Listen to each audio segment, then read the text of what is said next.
I'm probably only just emerging from the initial shock and stress of lockdown, wondering what I was supposed to do, wanting somebody to send me the handbook, and mindful that all eyes were looking to me to have the answers, which I definitely did not.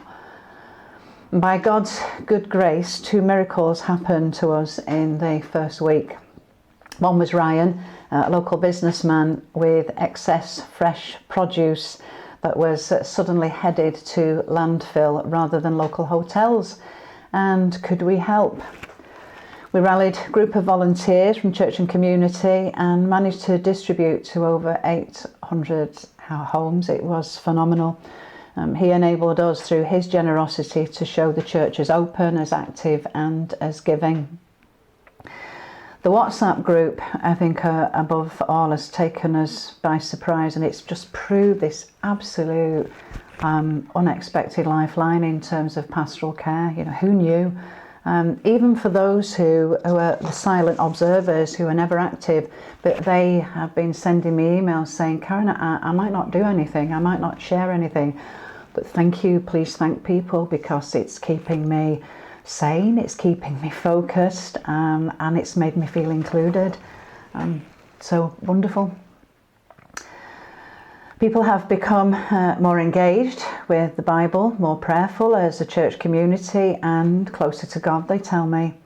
Relationships were good in church beforehand, but they are stronger and definitely much closer. We've grown to know one another in far greater depth than Sundays can ever bring.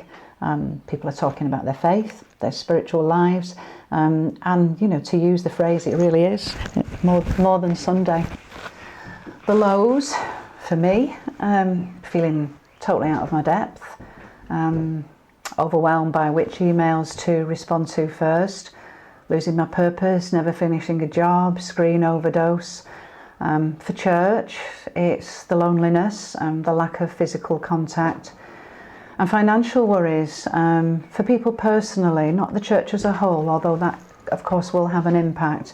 But for young families that have members who've been furloughed, there are things emerging there. And one of the things that's concerned me greatly is the health and mental health well-being of our young parents, and that is definitely surfacing.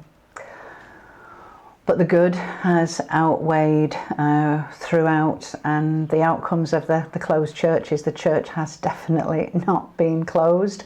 God has been powerfully present and at work, and for us, new ministries and ways of being church have evolved that we shall now embed into our forward planning starting now.